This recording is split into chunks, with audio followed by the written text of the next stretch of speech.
하나님 말씀을 보겠습니다. 요한계시록 20장 1절에서 6절 말씀입니다. 요한계시록 20장 1절에서 6절 말씀 한 절씩 교독하도록 하겠습니다.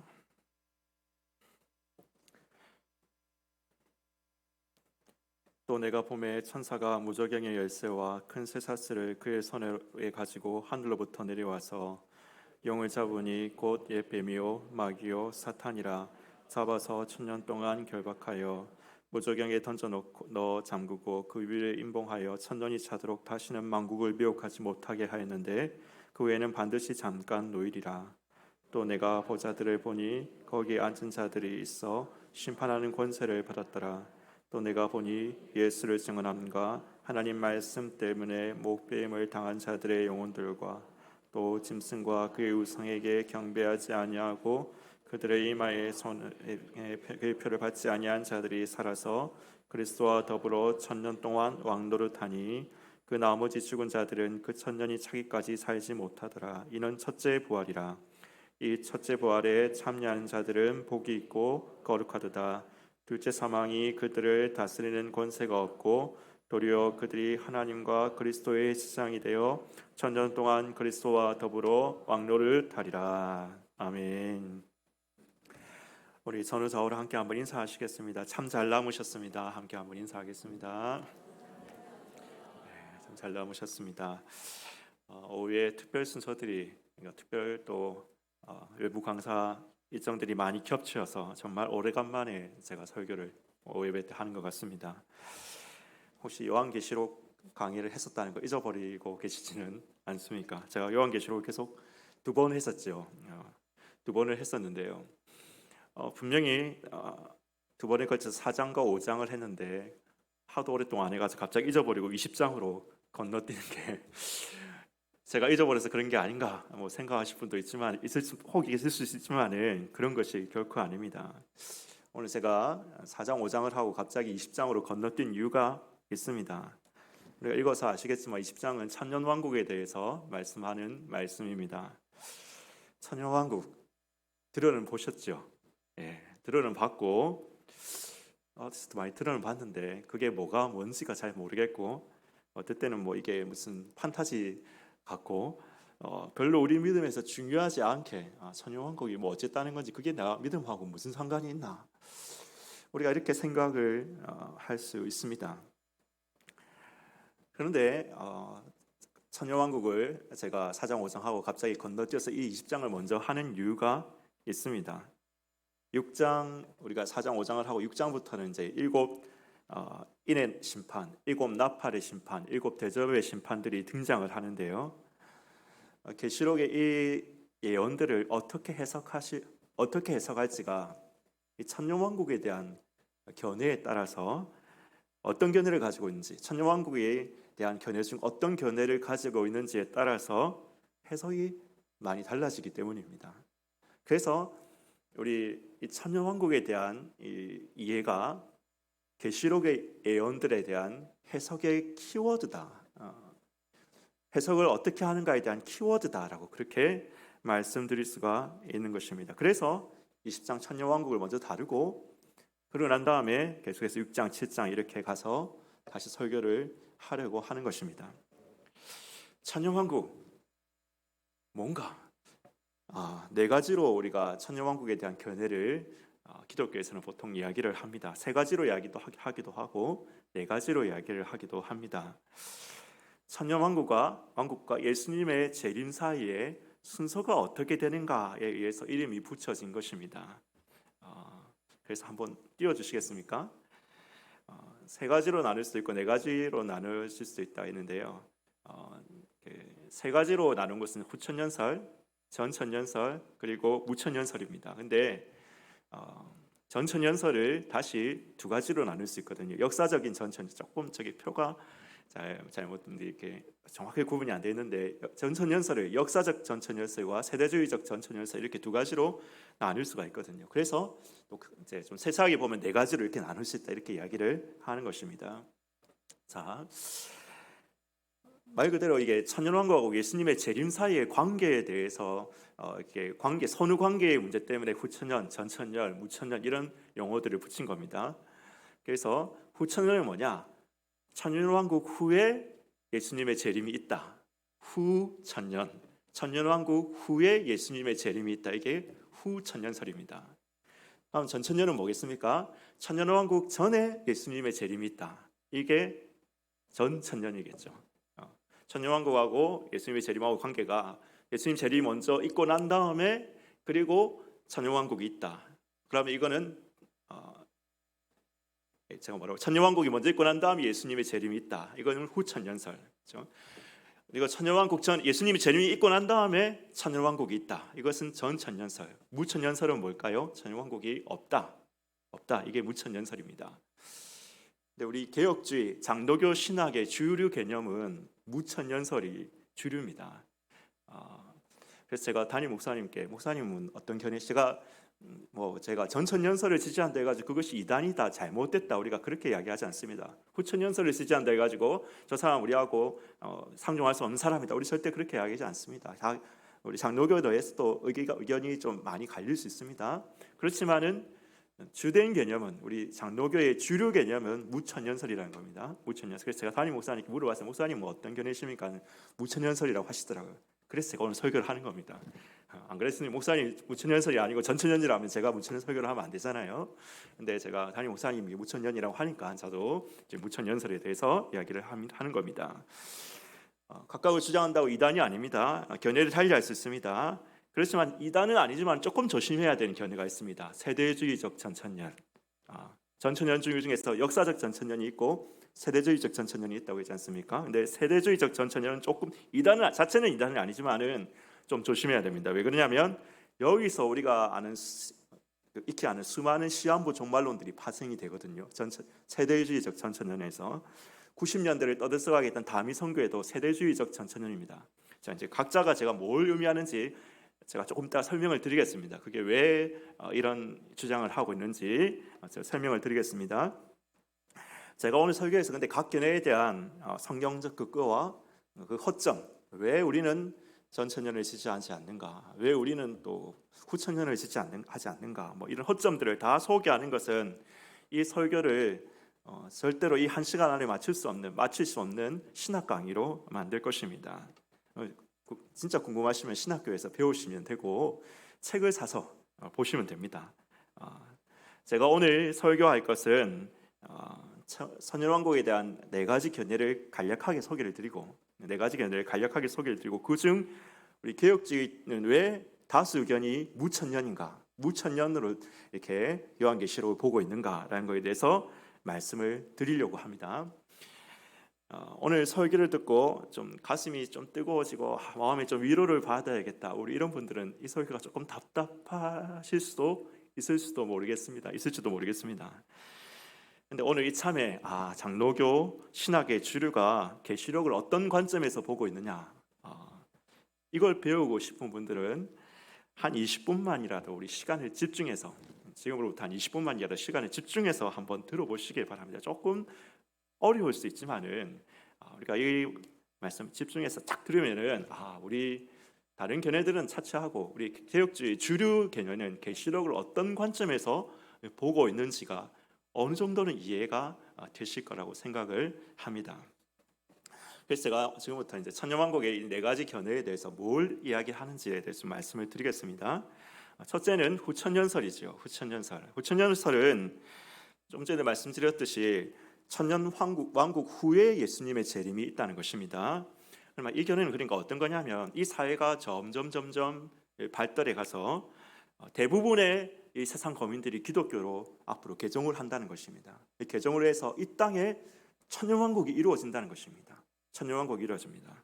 그래서 세상의 정치적이고 사회적이고 경제적인 이런 발달도 엄청나게 왕성하게 이루어지는 겁니다. 그래서 악이 완전히 소멸되는 것은 아니지만은 거의 보이지 않을 정도로 그렇게 이 땅이 점점 개선돼 나갈 거라는 겁니다. 그리고 이 천년왕국의 평화가 온 지구상을 덮은 후에 그리고 마지막으로 예수님이 재림하신다는 것입니다. 그러니까 사회가 지금 우리 시점에서 우리 사회가 많이 발달했는데 앞으로 이 발전이 점점 높아져서 기독교 믿는 사람들은 훨씬 더 많아지고 거의 세상이 막 복음화되고, 그러니까 완전 지상 천국 같은 게 이루어지는 것이지요. 정치적, 경제적으로도 지금 불평등, 전쟁 이런 것들이 현저하게 감소되고, 그래서 상당히 거의 뭐 천국 비슷하게 이렇게 바뀐 천년의 기간이 지난 후에, 그러고 난 다음에 예수님의 재림, 그래서 천년왕국 후에 예수님의 재림이 있다고 해서 후천년설이라고, 후의 재림, 후천년설이라고 이렇게 이야기를 합니다. 그래서 이런 관점으로 계시록을 바라보면 계시록에 이야기하는 일곱 대적, 일곱인, 일곱 나팔의 재앙들은 대부분 AD 70년에 성취된 것입니다. AD 70년에 뭐가 일어나죠? 예루살렘 멸망이 일어나지 않습니까?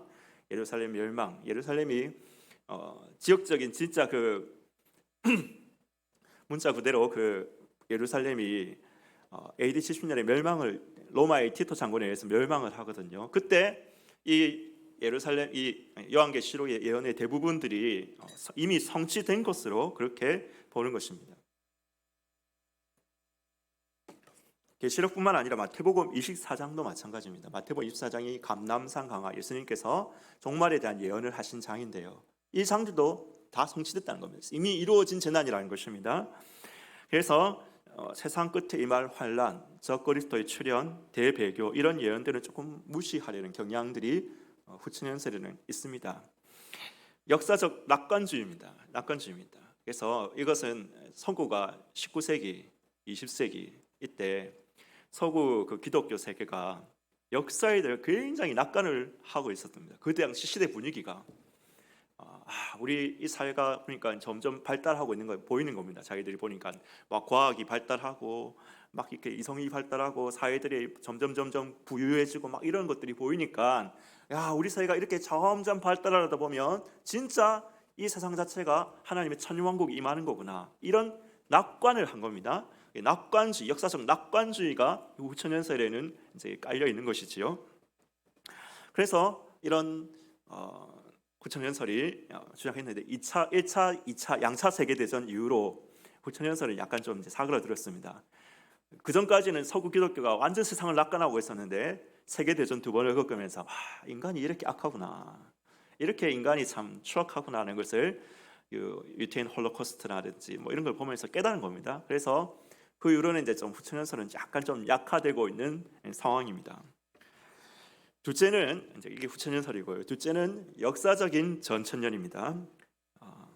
역사적인 전천년입니다. 예수님이 재림하시고 그 다음에 천년왕국이 있다는 것이죠. 이 견해에 의하면 이렇습니다. 예수님이 재림 전에 몇 가지 중요한 사건들이 발생합니다. 온 민족에게 복음이 증거됩니다. 적그리스도가 출현합니다. 대환란이 일어납니다. 전 세계 그리스도인들 가운데 대환란이 일어납니다. 그리고 그 환란 가운데서 대배교가 일어납니다. 대배교라는 게 뭡니까? 그러니까 교회 안에 지금은 양과 염소가 다 같이 있죠. 우리는 누가 양이다, 누가 염소다 이렇게 이야기할 수는 없지만은, 그러나 하나님 보시기엔 분명히 있을 겁니다. 우리 안에 참 신자와 거짓 신자가 함께 있다는 것입니다. 근데 대환란이 일어나면은 그때는 참 신자만이 주님의 교회에 남게 된다. 이게서 대부분의 이제 거짓 신자들은 환란이 일어나니까 더 참을 수 없어서 다 주님 부인하고 떠나간다. 이게 대배교입니다. 이게 예수님 재림 직전에 있다는 것입니다. 교회가 이 최후의 환란을 통과한 후에 예수님이 재림하시는 것입니다. 그래서 예수님이 재림하실 때 죽은 자가 부활하고 신자들이 변화되고 공중에서 그래서 주를 맞이합니다. 이거 잘 들으셔야 돼요. 공중에서 주를 맞이하는데 공중에서 주를 맞이해서 다시 주님과 함께 이 땅으로 내려옵니다. 내려와서 적그리스도와 죽임을 당하고 사단이 무저경에 묶여지고 그리스도께서 이 땅에서 1000년 동안 이 전지구적인 평화의 왕국을 1000년 동안 다스리신다는 겁니다. 1000년 동안. 이 천년왕국에는 당시에 살아있던 불신자들까지도 포함되는 거예요. 불신자들까지도. 그래서 이 천년왕국 기간 동안 죽음도 있고 죄도 있지만은 엄청나게 제약받은 그러한 왕국인, 죽음과 죄가 거의 뭐 없는 건 아니지만은 엄청 제약받은 그런 왕국이라는 것입니다. 전무한 평화와 번영이 이 땅에 펼쳐진다는 것입니다. 천년 기간 동안. 그런데 천년이 끝날 무렵에 결박되었던 사탄이 풀려나는 것입니다. 그래서 곡과 마곡의 전쟁이 일어나서 그리스도와 싸우죠. 근데 예수님께서 불로 그들을 태워버리고 그때 불신자들, 죽었던 불신자들까지 다 살아나서 최후의 심판을 받게 되는 것입니다. 그래서 생명책에 기록된 자들은 영원한 생명, 없는 자들은 영원한 심판, 마침내 최종적인 하나님 나라가 도래한다는 것입니다. 우리가 이 전후 관계를 조금 아시겠죠? 예수님이 재림하시고 난 다음에 그 다음에 천년왕국이 이루어지고 천년왕국 마지막에 마귀가 잠시 노임을 받아가지고 다시 하나님을 반역해가지고 전쟁을 일으키는데 그리스도께서 다 태워버리시고 최후 심판 그리고 영원한 하나님 나라 이렇게 펼쳐진다는 것이 역사적 전천년설입니다. 세대주의적 전천년설은 제가 아까 조금 조심해야 된다고 했던 세대주의적 전천년설은 조금 더 복잡한데요. 뭐가 좀 다르냐?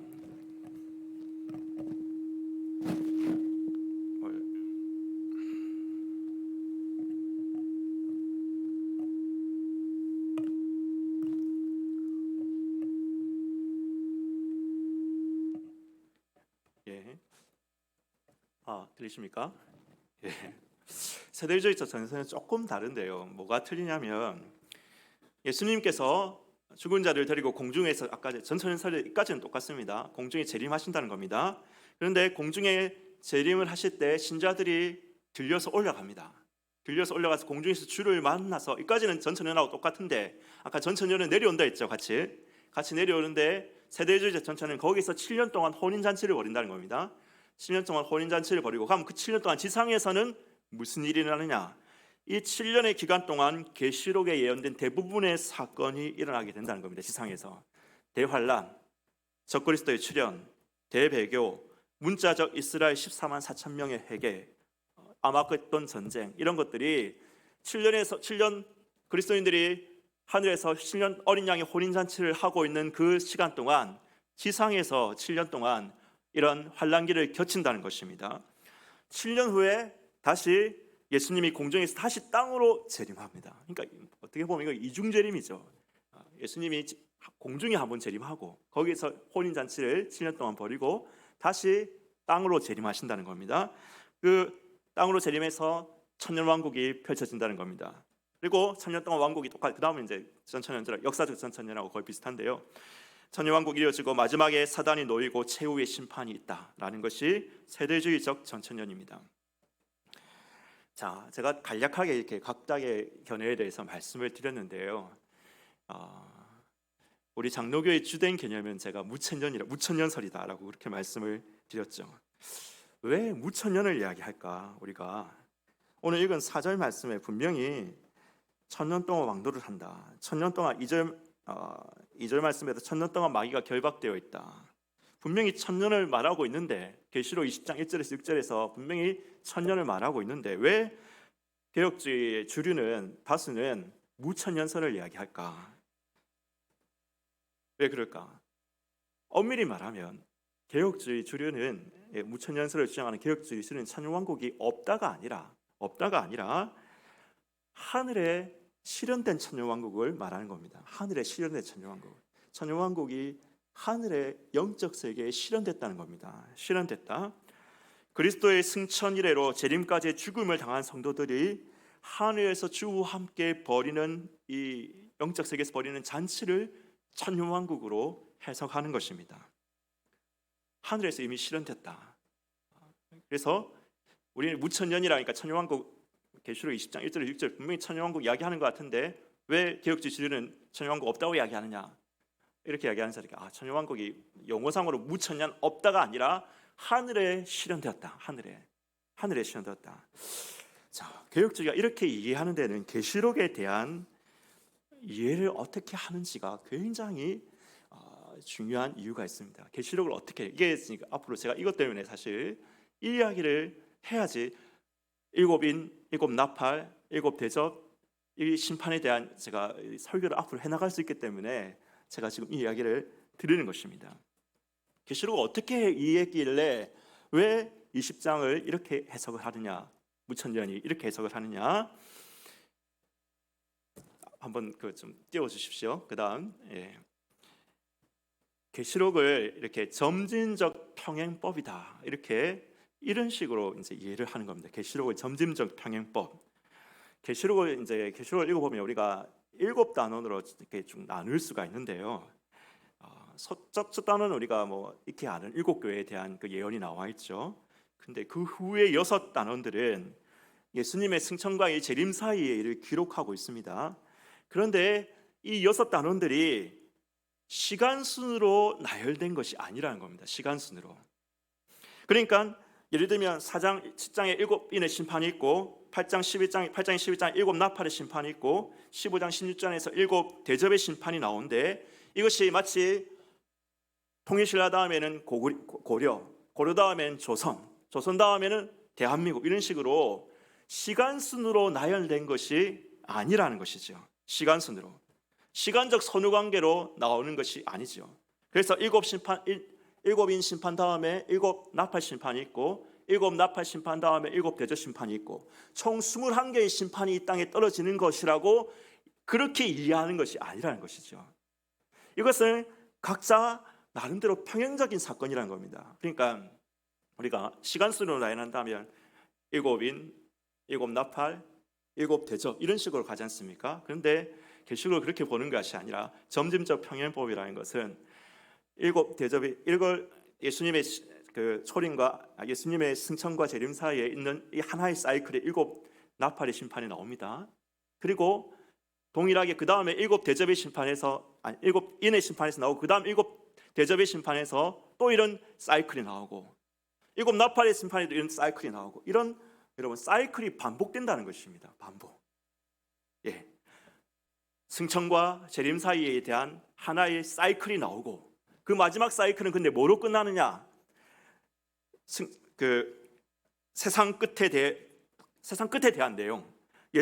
하나님의 백성들의 최종적 축복 상태나 반영가는 자들의 최후 심판으로 마무리되고 그러니까 하나의 사이클이 끝납니다.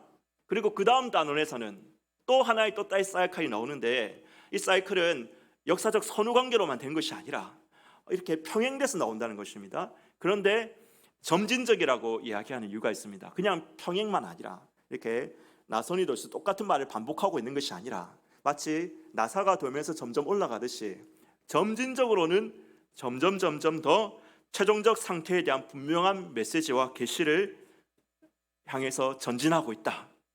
이것이 점진적인 평행법입니다. 그래서 제가 우리가 계시록을 한번 살펴보십시다. 4장부터 한번 살펴보십시다. 4장에 보시면 우리가 한번 여러분 성경을 펼쳐 보십시오. 4장에 우리가 하늘 예배에 대한 이야기가 나왔죠. 그리고 5장에 그 어린 양의 책에 대해서 그 책을 떼시는 합당한 분에 대한 그 노래가 나옵니다. 그리고 6장 되면 7 인을 떼시는 심판이 나오는데요. 근데 7 인의 심판이 마지막 6장 13절 17절 보면 어떻게 마무리되고 있느냐. 13절 17절 제가 한번 읽어보겠습니다. 하늘의 별들이 무화과 나무가 대풍에 흔들려 설익은 열매가 떨어진 것 같이 떨어지며 하늘은 두루마리가 말리는 것 같이 떠나가고 각 산과 선임이 제자리에 옮겨지며 땅의 임금과 왕족들과 장군들과 부자들과 강한 자들과 모든 종과 자연이 굴과 산을 바위 틈에 숨어 산들과 바위에게 말하되 우리 위에 떨어져 보좌에 앉으신 이의 얼굴에서와 그 어린 양의 진노에서 우리를 가리라. 그들의 진노에 큰 날이 이르렀으니 누가 능히 서리오. 최후의 심판에 대한 묘사가 나오는 것이죠. 묘사가. 저는 옛날에 이걸 잘 몰랐을 때는 왜 6장에서 이렇게 하늘이 떠나가고 그죠? 대풍이 별들이 떨어지고 이렇게 세상이 다 망하는 것처럼 됐는데 뭐가 더 남아서 또 7 나팔의 심판이 또 이어지고 그 다음 또 뭐가 남아서 7 나팔 심한도 그것도 또 심한데 또 뭐가 남은 사람들이 있어서 7 대접의 심판이 또 이루어지냐. 약간 좀 의아스러웠는데 그게 그러니까 시간선으로 이루어지는 게 아니라는 것이죠. 이렇게 한 사이클이 반복됩니다. 최후의 심판이 나오고 그 다음에 7장에서는 하나님의 백성의 축복된 상태가 나오죠. 축복된 상태. 14만 4천 명의 입맞은 14만 4천 명에 대한 이야기가 나온다는 것입니다. 그러고 난 다음 이렇게 사이클이 하나 단원이 마치고 다음에 8장에 보면 다시 이제 7 나팔의 심판이 나오죠. 8장 7 나팔의 심판. 그래서 첫째 나팔을 불 때 어떤 재앙이 떨어지고 둘째 나팔 부르실 때 어떤 나팔이. 여러분 이것을 7인 심판하고 난 다음에 그 다음 다시 9번째, 10번째, 11번째 심판이 계속 이뤄진다. 이렇게 우리가 이야기보다는 평행적으로 나온다는 것이죠. 평행적. 시간적 순서가 아니라 평행적으로 나온다는 것이죠. 그리고 난 다음에 11장 18절을 한번 보겠습니다. 11장 18절에 보면 최후 심판에 대한 언급으로 두 번째 단원도 마무리된다는 것입니다.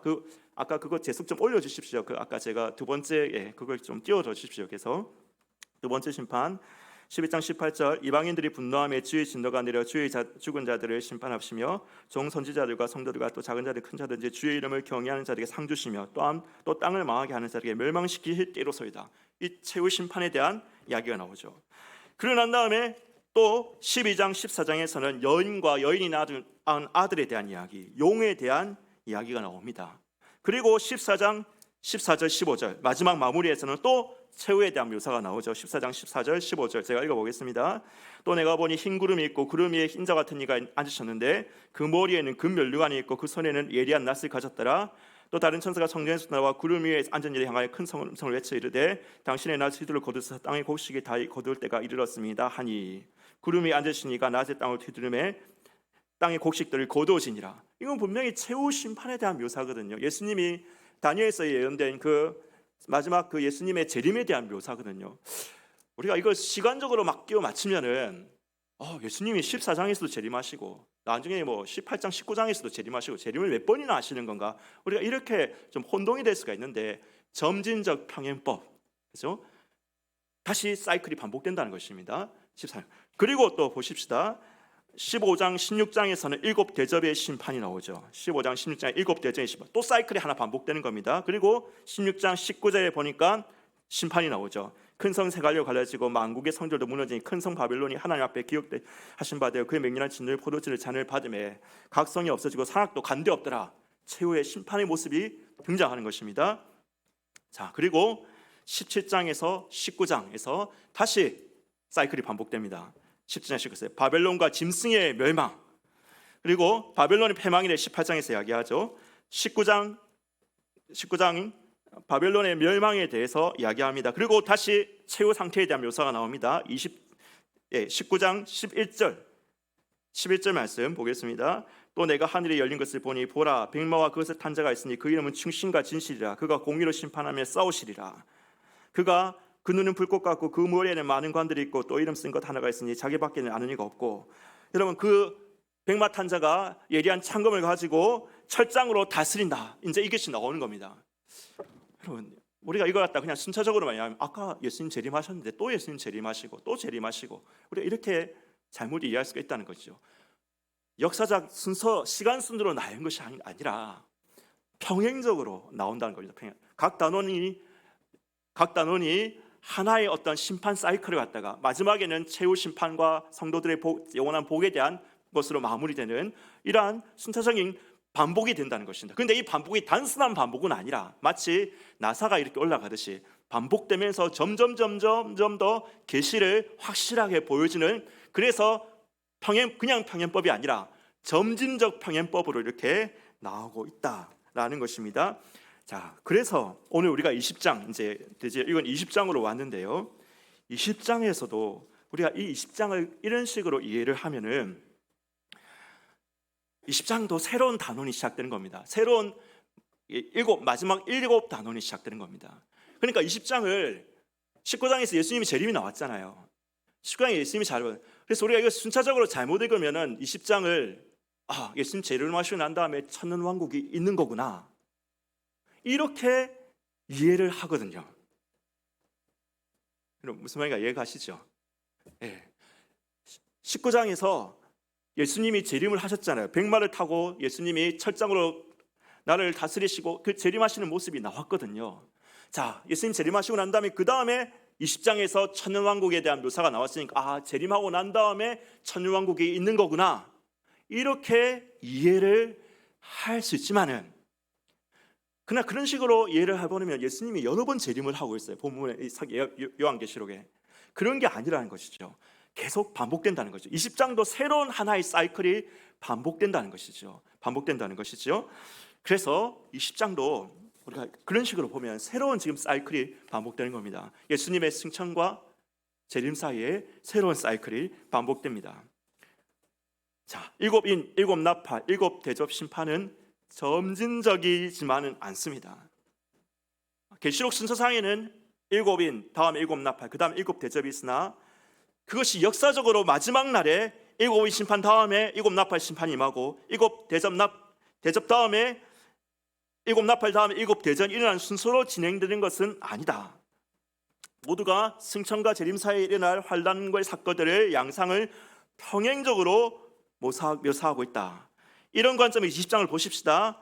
천년 결박, 그것이 20장에 등장한다고 해서 19장의 어린 양의 혼인잔치, 백마를 타신 분의 재림과 그분의 암흑했던 전쟁에서의 최후의 승리 후에 벌어질 사건을 말하는 것은 아니라는 것입니다. 마치 이것은 12장에 보면 여인과 여인이 낳은 아들, 그리고 용의 그 전쟁에 대한 이야기가 나오거든요. 이것은 읽어보면 명백하게 예수님의 탄생에 대한 이야기를 하고 있어요. 그죠? 용과 여인이 낳은 아들, 그리고 용의 그 전쟁에 대한 이야기가 나오는데요. 이것은 예수님의 탄생에 대한, 초림에 대한 이야기를 하고 있습니다. 그런데 이 예수님의 초림에 대한 이야기가 12장에 나온다고 해서 11장에 일곱 인 심판 다 끝나고 일곱 나팔 심판 끝나고 난 다음에 예수님 초림하시는 게 아니잖아요. 시간적 순서가 아니라는 거죠. 시간적 순서가 계속 사이클의 반복이라는 것이죠. 마찬가지로 20장도 새로운 사이클의 반복입니다. 뭐냐? 뭘 이야기하고 있느냐? 이 천년 결박 1절에서 3절에서 마귀가 천년 동안 결박되는 것에 대해서 이야기를 하고 있는데요. 이 천년 결박은 복음의 전진과 승리를 표현하고 있는 것이다. 우리 개혁주의 신학자들이 다 그런 건 아닙니다. 그렇지만 많은 신학자들이 이렇게 이야기합니다. 천년 결박은 마귀가 결박됐는데, 마귀가 그 이전에는 사실 이스라엘을 제외하고는 온 세상이 다 마귀의 미혹 가운데 있었잖아요. 그렇지만 이제는 마귀가 결박되어서 복음이 전 세계로 증거되어지는 이 복음의 전진과 승리를 이야기하고 있는 것이다. 자, 4절에서 핍박당하고 죽임당하고 고난당한 그리스도인들이 살아서 천년 동안 왕노를 한다는 것은 무슨 뜻인가? 이 살아서라는 표현을 육체적인 살아서로 우리는 이해하지 않는다는 겁니다. 육체적으로 살아서 천년 동안 왕노를 한다는 것이 아니라 영적으로 살아서 우리가 하늘에서 주와 함께 왕노를 한다. 그래서 하늘에 실현된 천년왕국이다 라고 이렇게 이야기를 합니다. 이렇게 이야기를 하는 것입니다. 이렇게 이야기를 하면 5절 6절의 말씀들이 다 쉽게 이해가 됩니다. 보십시다. 그 나머지 죽은 자들은 천년이 차이까지 살지 못하더라. 이는 첫째 부활이라. 첫째 부활, 우리의 영혼이 살아서 주님과 함께 하늘에서 왕노를 하고 있는 것은 첫째 부활이다. 그럼 둘째 부활은 뭘까요? 우리 육신이 부활하게 되는 것이죠. 육신이 부활하는 그 부활을 둘째 부활이라고 이야기했죠. 자, 그럼 6절 말씀에, 그렇죠? 첫째 부활이 참여하는 복이 있고 거룩하다. 둘째 사망이 그들을 다스리는 권세가 없고, 둘째 사망이 있다는 것이죠. 그럼 첫째 사망은 뭘까요? 첫째 사망과 둘째 사망이 있다는 것인데, 첫째 사망은 육신의 사망을 이야기하겠죠. 그러면 첫째 사망은, 그리고 둘째 사망은 뭘 이야기할까요? 예수님의 재림과 최후 심판 후에 있을 영원한 심판을 이야기하겠죠. 첫째 사망은 육신의 사망, 그리고 둘째 사망은 예수님 최후 심판 후에 있을 영원한 사망을 둘째 사망. 첫째 부활은 영적으로 부활해서 주님과 함께 하늘에서 다스리고 있는 것. 둘째 부활은 이 땅의 육신도 함께 부활해서 부활하는 것. 이것이 둘째 부활. 자, 천년이 참해, 사단이, 우리 오늘 읽지 않았지만은 7절, 8절, 9절 말씀 보면 천년이 참해 사탄이 옥에서 놓입니다.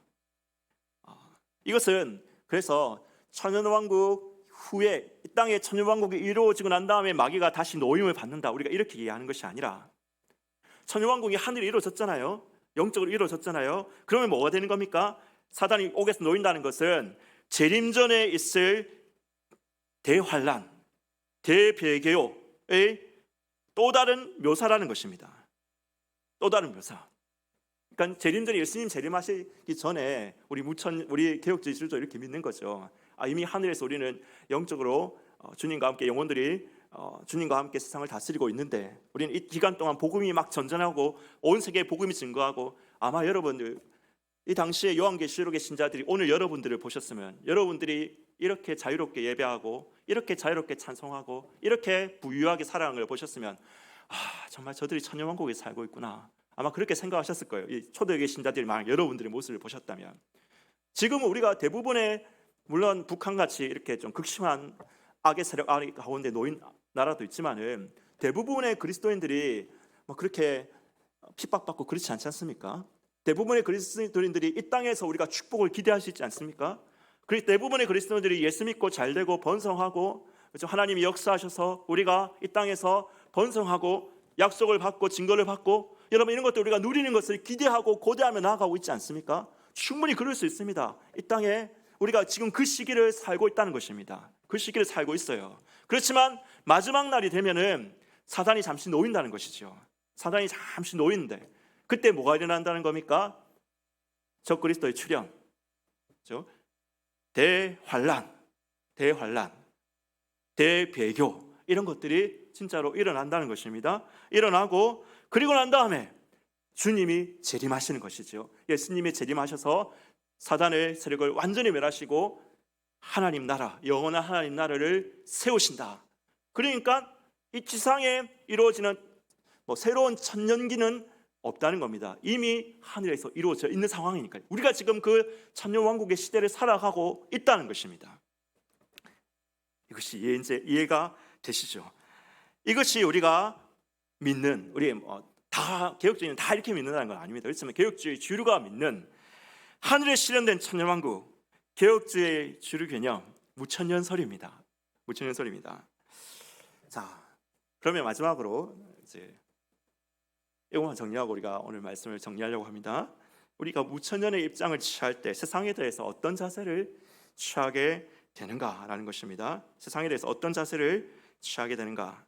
우리는 후천년설 주장하는 사람처럼 지나치게 낙관적으로 세상을 보지 않습니다. 세상에서 세상이 점점 살기 좋아져가지고 마침내는 세상이 거의 악과 죄가 형격하게 사라진 그런 낙관적인 유토피아가 건설되고 그 유토피아 다음에 예수님 재림하실 것이다. 우리가 이렇게 보지는 않습니다. 반대로 우리는 세상과 완전히 대립해서 투쟁하고 있다. 그래서 우리는 이 세상하고 죽기 아니면 순교 아니면 고난 아니면 환난 아니면 우리는 세상에서 그렇게 살아갈 수밖에 없다. 그래서 이렇게 막 환난받고 고난받고 막 싸움하다가 마침내 예수님이 오셔가지고 세상을 멸하시고 우리를 구원하실 것이다. 여러분 이렇게 세상과의 대립과 투쟁으로만 보지도 않습니다. 우리는 어떤 시기를 살고 있다고 했습니까? 하늘에 실현된 천년기를 살고 있습니다. 우리가 지금 그렇게 살고 있다는 것이죠. 사단은 결정적으로 지금 결박당한 상태라는 것이죠. 그리스도인은 죽어서 하늘의 영적 세계에서 그리스도와 더불어 왕노를 하고 있다는 것이죠. 지금. 그러면 여러분 우리는 어떤 자세를 취할 수 있을까요? 우리는 이 땅에서 하나님의 그 약속, 하나님의 그 축복, 하나님의 역사, 하나님의 복음의 전진, 하나님의 그 복음의 승리, 이런 것들을 이 땅에서 충분히 지금 기대하고 고대하고 기대할 수 있는 것입니다. 그리고 믿음으로 고백하는 것이죠. 우리는 그 시기를 살아가고 있습니다. 근데 다만 있습니다. 다만 우리가 하나 생각해야 될 것이 있습니다. 고난을 두려워해서는 안 되죠. 마귀가 노를 받을 수 있다는 거예요. 마지막에 마귀가 놓여서 이 성도들을 이렇게 환난, 어려움에 처하게 할 수 있다는 것이죠. 그러니까 이걸 쉽게 정리하면 이렇습니다. 우리는 고난을 환영하지 않습니다. 고난이 오라 이런 이야기는 하지 않습니다. 우리 담임 목사님께서도 금요일에 이야기하셨는데 우리는 고난이 오라, 우리 이런 자세를 취하지 않습니다. 우리는 뭐가 오라고 기도합니까? 하나님 축복이 임하십시오. 하나님 역사하여 주십시오. 하나님의 그 번성의 축복, 하나님께서 약속하신 그 승리가 우리 가운데 임하게 해주십시오라고 그렇게 그것을 기대하고 고대하는 사람들입니다. 이 땅에 이미 하나님 나라가 이루어져가고 승리하고 있기 때문입니다. 마귀가 결박당해서 지금 묶여져 있기 때문입니다. 그렇지만 고난이 오는 것을 두려워해서는 안 되죠. 고난이 오는 것을, 그렇죠? 우리가 무조건 이렇게만 다 살 것이다, 이렇게 살다가 결국에는 예수님 오셔가 천국이 이루어질 것이다, 우리가 이런 이해는 아니라는 것입니다. 고난을 받으면 받으리라, 그렇죠? 내가 죽으면 죽으리라, 이 각오는 있어야 됩니다. 고난을 받으면 각오를, 고난 받으면 나 죽으면 천국 가면 되지, 하늘나라 가면 되지, 그렇죠? 우리는 그 각오가 있어야 된다는 것이죠. 그렇지만 그렇다고 해가지고 고난이 오라 이건 아니라는 것이죠.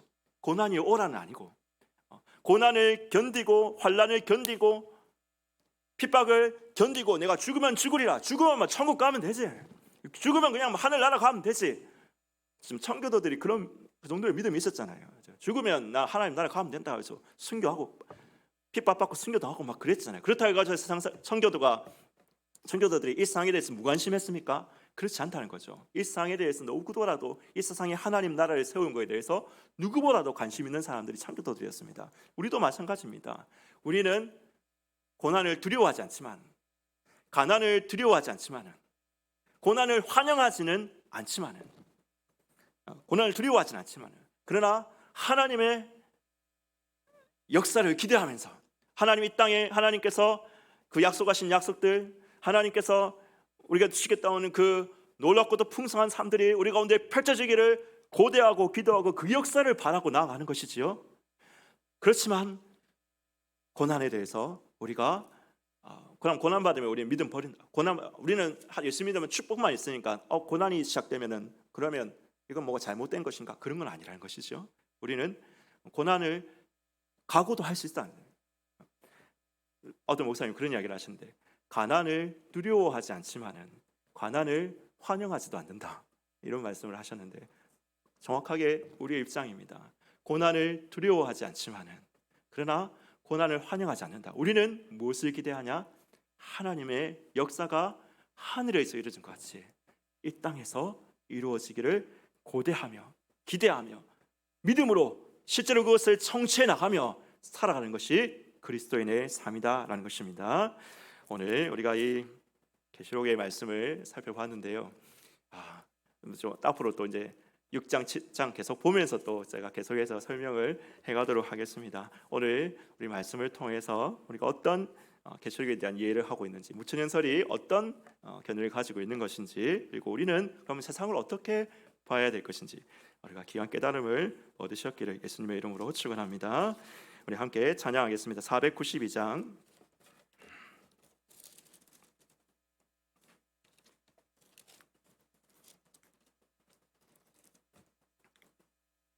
492장 찬양하겠습니다.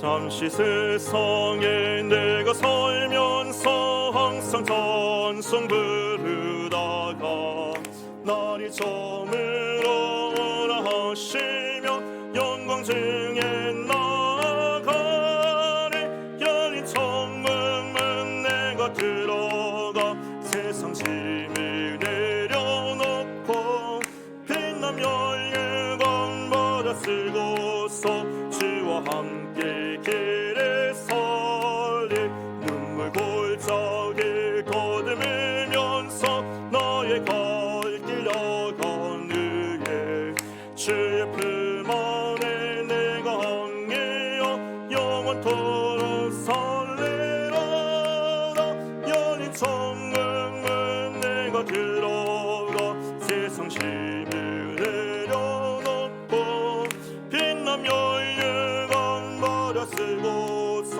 주와 함께 길에 설리 나의 가는 길 멀고 험하며 산은 높고 고른 깊어 고난 나의 몸 쉴 곳 없어도 복된 날이 밝아내 열린 천문문 내가 들어가 세상 짐을 내려놓고 빛나며 영광 받아 쓰고서 주와 함께 길에 설리 한숨하시고 죽음 없는 날 사모하며 기다리니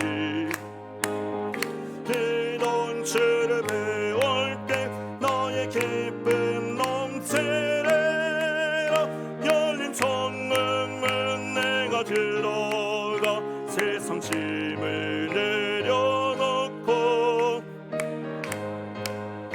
받아 쓰고서 주와 함께 길에 설리 잠시 광고 말씀을 드리겠습니다. 공동후회가 2부 예배 후에 있었습니다. 정관 개정권으로 최종 결론은 이제 부결로 나왔습니다.